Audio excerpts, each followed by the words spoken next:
حضرت غوث پاک رحمۃ اللہ علیہ ابھی کم عمر تھے کہ والد صاحب کا وصال ہو گیا، جو کہ خود ایک ولی تھے۔ والدہ اور نانا کے زیر سرپرستی بچپن گزارا۔ نانا جان کے وصال کے بعد آپ کی والدہ ماجدہ نے کمال صبر اور استقامت سے اپنے فرزند جلیل القدر کی نگرانی فرمائی۔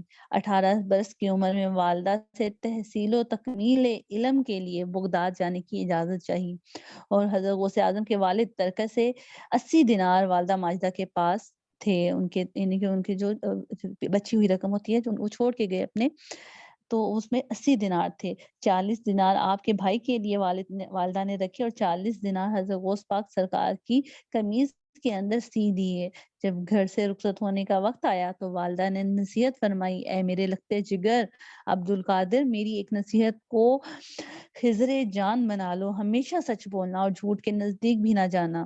سیدنا غوث اعظم نے فرمایا، مادر محترمہ، میں صدقے دل سے عہد کرتا ہوں کہ ہمیشہ آپ کی نصیحت پر عمل کروں گا۔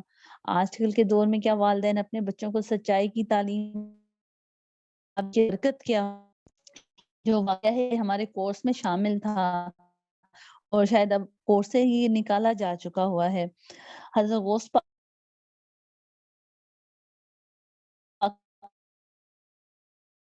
سرکار سے رخصت آپ کے خاندان پر ڈاکوؤں نے حملہ کر دیا، لوگوں سے مال اسباب لوٹ کر ایک جگہ ڈھیر کر پوچھا گیا کہ تیرے پاس کچھ ہے، تو آپ نے اطمینان سے جواب دیا کہ میرے پاس 40 دینار ہیں۔ اس پر ڈاکوؤں کا جو سردار تھا وہ ہے نے پوچھا کہ سچ بتا تیرے پاس کیا ہے؟ آپ نے فرمایا کہ میری قمیض میں سلے ہوئے ہیں۔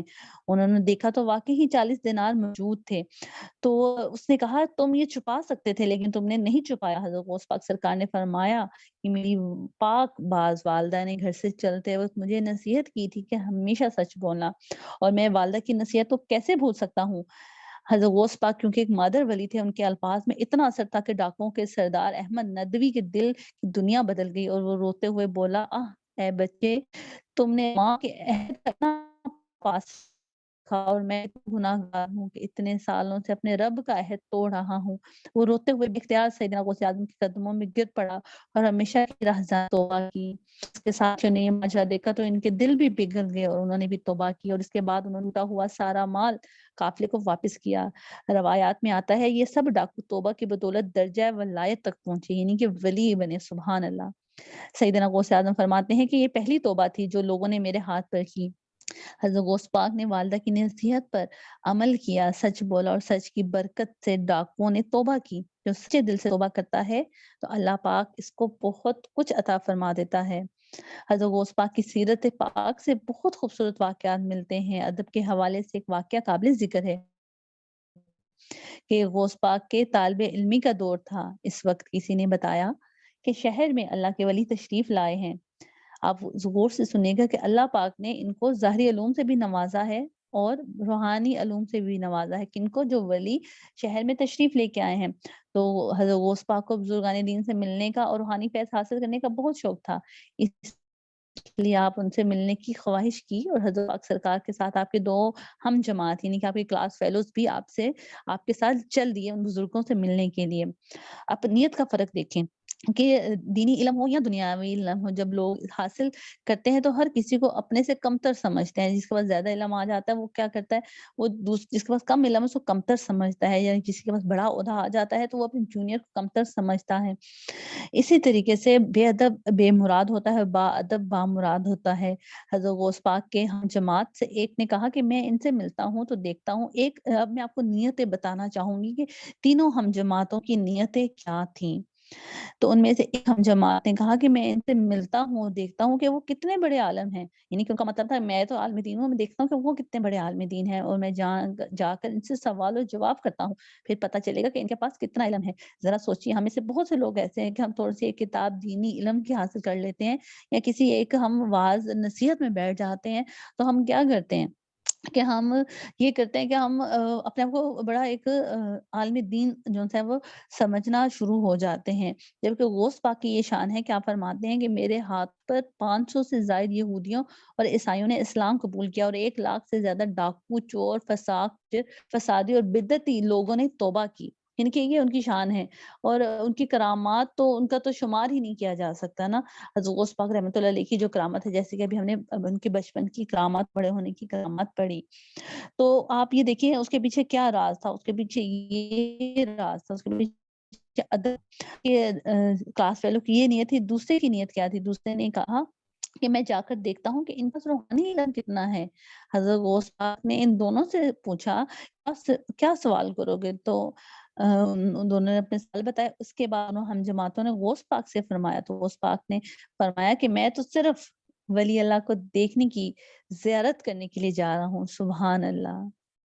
تینوں کے راستے میں ساری گفتاری رہی، اللہ کے پاس پہنچے کہ جو ولی ہوتے ہیں صاحب نظر ہوتے ہیں، صاحب نظر کے پاس پہنچے۔ اللہ تعالیٰ نے اپنے ولیوں کو پہلے سے سب باتوں سے آگاہ کرا ہے۔ اس ٹائم بھی یہی ہوا کہ اللہ تعالیٰ نے اپنے اس ولی کو ہر بات سے آگاہ کر دیا۔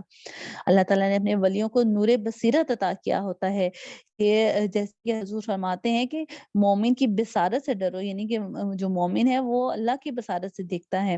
جیسے کہ اللہ پاک قرآن پاک میں فرماتا ہے جب کوئی میرا ہو جاتا ہے تو میں اس کے ہاتھ بن جاتا ہوں جس سے وہ کام کرتا ہے، میں اس کی آنکھیں بن جاتا ہوں، ٹھیک ہے، میں اس کے پاؤں بن جاتا ہوں جس سے وہ چلتا ہے۔ تو اسی طریقے سے اللہ تعالیٰ اپنے ولیوں کو نور بصیرت عطا فرماتا ہے۔ نور بصیرت کیا ہوتا ہے؟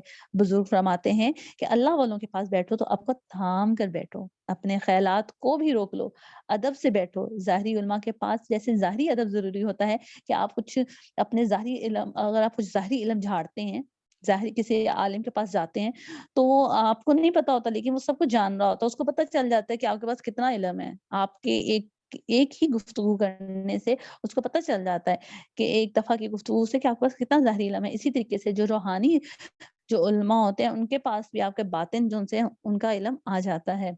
تو کہا جاتا ہے کہ جب کسی روحانی علماء کے پاس یعنی کسی ولی کے پاس جاؤ تو اپنا باطن سنبھال کر بیٹھو، یعنی کہ ادب سے بیٹھو۔ اور ان بزرگ ہستی نے کیا کیا کہ دونوں طالب علم کی بات کا جواب دیتے ہوئے جلال میں فرمایا کہ یہ تیرا سوال ہے، یہ اس کا جواب ہے، اور یہ بھی فرما دیا کہ تم دونوں کا انجام کیا ہوگا، خاتمہ کیا ہوگا۔ وہ دونوں جو ہم جماعتی کیونکہ عالم دین بن رہے تھے، اور اسی طریقے سے وہ بہت بڑے عالم فاضل ہوئے، لیکن دنیا کے ہاتھوں میں دین بیچا اور ایمان سے محروم دنیا سے گئے۔ استغفر اللہ۔ کیونکہ ساری عمر کی انسان کی بس ایک ہی دعا ہے اور ایک ہی کمائی ہوتی ہے کہ کتنا بڑا کوئی غوث قطب ابدال بن جائے، کہ اس کی یہی دعا ہوتی ہے کہ اس کا جو خاتمہ ہے وہ ایمان کے اوپر ہو۔ بڑے بڑے ولیوں کو ہم نے یعنی کہ جو جتنا زیادہ اللہ پاک کے قریب ہوتا ہے اتنا زیادہ اللہ تعالیٰ سے دعا ہوتا ہے کہ اس کا ایمان پر خاتمہ ہو۔ تو ان کا جو خاتمہ تھا استغفر اللہ وہ ایمان پر نہیں ہوا، لیکن حضرت غوث پاک سرکار نے فرمایا میں تو ان کا دیدار کرنے جا رہا ہوں۔ روحانی فیض محبت ادب سے بزرگوں کی بارگاہ میں حاضر ہونے سے ملتا ہے۔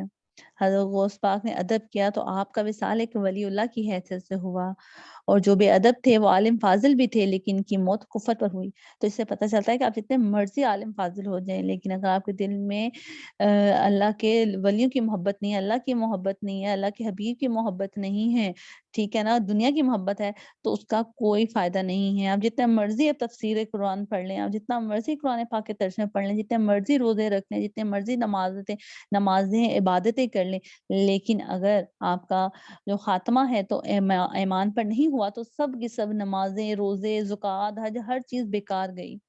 یہ اللہ پاک قرآن پاک میں فرماتے ہیں سورہ آل عمران میں کہ اگر تفسیر میں بیان فرماتا ہے کہ اگر وہی انسان کامیاب ہے جو کہ جس کا ایمان پر خاتمہ ہو، ٹھیک ہے نا، اور جس کو آخرت میں انجام اچھا مل جائے۔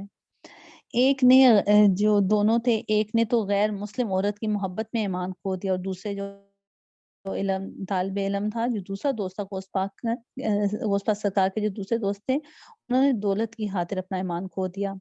حضرت غوث پاک سرکار نے نہ ہی دولت، شہرت، نہ ہی عورت، نہ ہی جائیداد کے لیے ایمان کا سودا کیا، بلکہ ان کے ہاتھوں پر تو لاکھوں لوگوں نے اسلام قبول کیا۔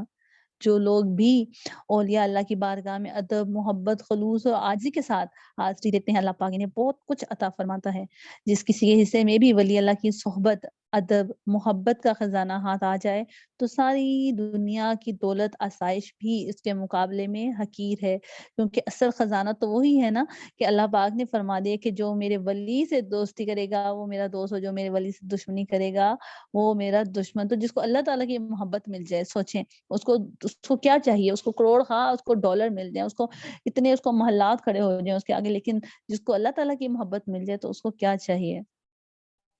آپ رحمۃ اللہ علیہ کے واعظ مبارک کی یہ شان تھی کہ آپ کے واعظ کو سننے کے لیے لاکھوں افراد کا مجمع ہوتا تھا۔ اولیاء اعظام آپ رحمۃ اللہ علیہ کے بیان مبارک کی برکتیں سمیٹنے کے لیے کثیر تعداد میں موجود ہوتے تھے۔ حضرت غوث پاک کی مبارک آواز کی یہ شان تھی کہ جتنا اونچا لوگ آگے والے سنتے تھے، آخر والے بھی اتنا ہی اونچا سنتے تھے۔ آپ کے آواز میں بسا اوقات برکت دینے کے لیے انبیاء کرام اور سید الانبیاء صلی اللہ علیہ وآلہ وسلم بھی جلوہ افروز ہوتے۔ سبحان اللہ! ایک ولی ہی ایک ولی کی شان کو جان سکتا ہے۔ آپ رحمۃ اللہ علیہ کا سراپا سنت تھا، آپ کا چلنا پھرنا، سونا جاگنا، اٹھنا بیٹھنا شریعت کا ادار تھا۔ آپ کے اصحاب حمیدہ بہت زیادہ ہیں کہ شمار میں نہیں آ سکتے۔ یہاں چند ایک بیان کرنا چاہوں گی کہ آپ رحمۃ اللہ علیہ بہت جلد رونے والے، نہایت خوف والے، باحیت، مستجاب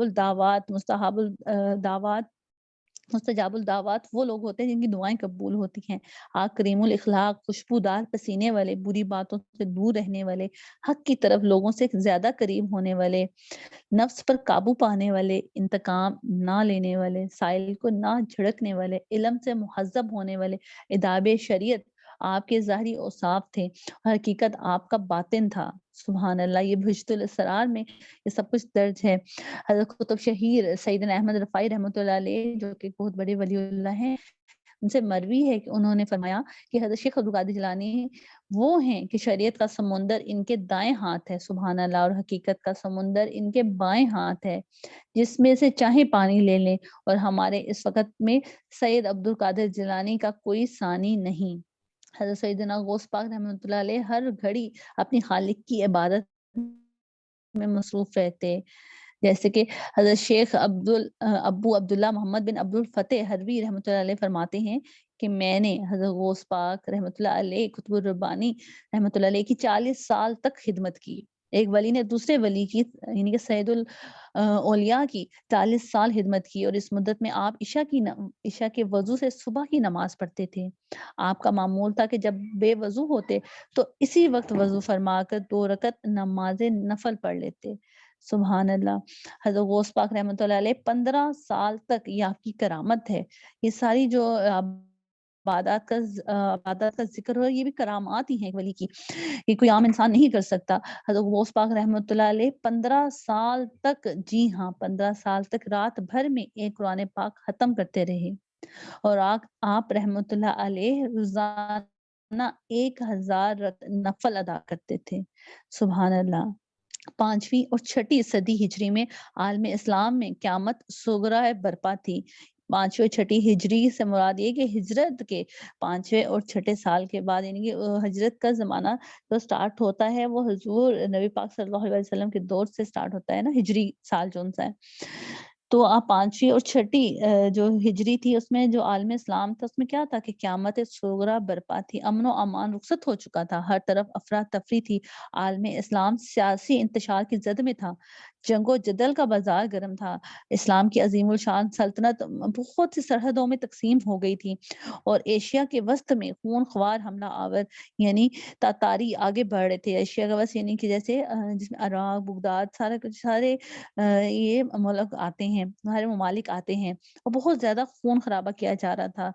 جو ہمارے علماء تھے اور ہمارے جو عالم دین اور تھے جو علمی بحثوں میں الجھے ہوئے تھے، آپس میں فرقوں میں بٹ رہے تھے، اور اب صرف ایک ہی رستہ باقی رہ گیا تھا کہ اس تباہ حال امت میں ایک ایسا گروہ پیدا ہو جو سونے والوں کو جگائے اور بھولے ہوں کو سیدھے رستے پر لائے، کتاب و سنت کا احیاء کرے۔ ظاہر ہے یہ کام ایسی جماعت انجام دے سکتی تھی، اور وہی افراد اس کشتی کو پار لگا سکتے تھے جن کو تو نہ دنیا خرید سکتی ہو اور نہ ہی سلطنت ان سے خرید سکتی ہو۔ جی ہاں، جیسے کہ ہم نے غوث پاک کے بارے میں پڑھا، جیسے ان کو نہ ہی دنیا چاہیے تھی تو نہ ہی ان کو سلطنت چاہیے تھی،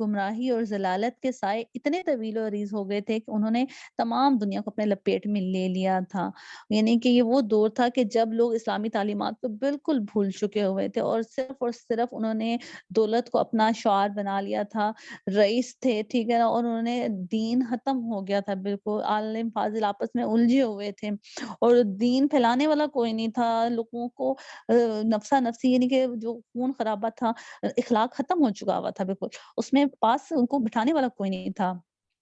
تو اس وقت جو ضرورت تھی وہ یہ تھی کہ ایک ایسا بندہ آئے جو باطل کرے اور احیاء دین مطلب کہ یہ تحریک بھی چلائے اور یہ تحریک بھی بہت وسعت والی ہو۔ اللہ تعالیٰ نے یہ اہم اور دشوار کام اپنے محبوب اور مقدس بندے کے سپرد فرمایا، جو اللہ کے محبوب سید المرسلین خاتم النبیین سے خاص نسبت رکھتے تھے، اور انہوں نے بڑی ہی بے جگری اور بڑی مردانگی کے ساتھ دین کی احیاء کے لیے کام کیا۔ جی وہ کون تھے اور اس میں وہ کامیاب بھی ہوئے؟ یہی وہ مسند نشین ہیں جو حضرات صحابہ کرام کے نقش قدم پر چلتے ہوئے اس دورے پرفتن میں شرک و کفر کے اندھیروں میں انہوں نے کیا کیا کہ اسوائے رسول صلی اللہ علیہ وآلہ وسلم کے چراغ روشن کیے، لوگوں کو پاک کا اسوائے حسنہ بتایا،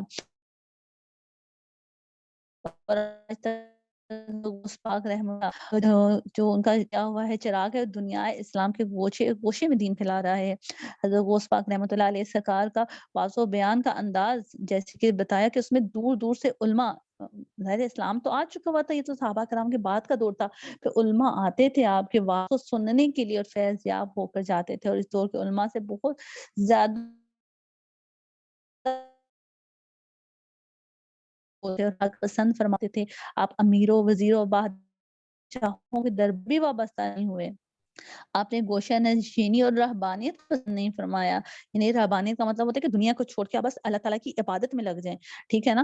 تو اگر آپ ایسا کرتے تو آپ کا تو مشن کامیاب ہی نہیں ہو سکتا تھا۔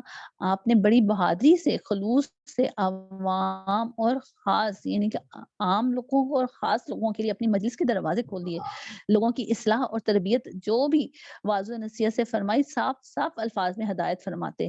اور آج بھی آپ دیکھتے ہیں کہ غوث پاک کے جو مرید ہیں، جو اس سلسلے کے مرید ہیں، جیسے کہ حافظ امتیاز الحق الحمدللہ وہ قادریہ سلسلے کا فیض لوگوں کو بانٹتے ہیں، اور ان کا بھی یہی انداز ہے کہ وہ واعظ و نصیحت فرماتے ہیں نہایت ہی آسان الفاظ میں۔ اگر آپ ہمارا دارالرجال حق کا پیج سبسکرائب کرتے ہیں تو آپ بہت آسانی سے ان کے واعظ و نصیحت کی جو بیانات ہیں وہ آپ سن سکتے ہیں، کیونکہ وہ قادری سلسلے سے ہیں اور لوگوں کو قادری سلسلے میں بیعت فرماتے ہیں۔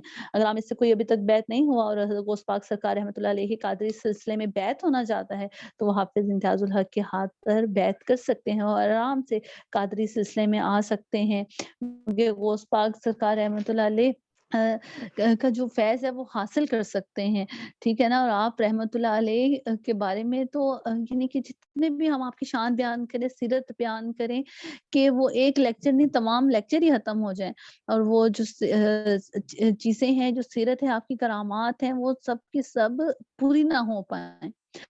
تو کتنا آسان طریقہ ہے کہ آپ ان کی فیض یاب ہونے کے لیے آپ ان کے سلسلے میں آ جائیں، غوث پاک سرکار کے سلسلے میں آ جائیں۔ امیروں، وزیروں، بادشاہوں کے کردار پر، گفتار پر آپ نے بلا تنقید یعنی کہ اشاروں سے نہیں بلکہ ڈائریکٹ آپ نے یعنی کہ ان کے اوپر اشاروں کی کنائیوں سے کبھی کام نہ لیا، بلکہ ڈائریکٹ ان سے کلام کیا، ظلم و بربریت سے ان کو روکا۔ تصوف اور روحانیت کے موضوع پر عام لوگوں کی مجلس میں کبھی بیان نہیں فرمایا، یعنی کہ آپ نے ہمیشہ اپنی جیسے عوام ہے آپ نے اسی کے مطابق روحانیت اور تصوف کے موضوع پر گفتگو فرمائی۔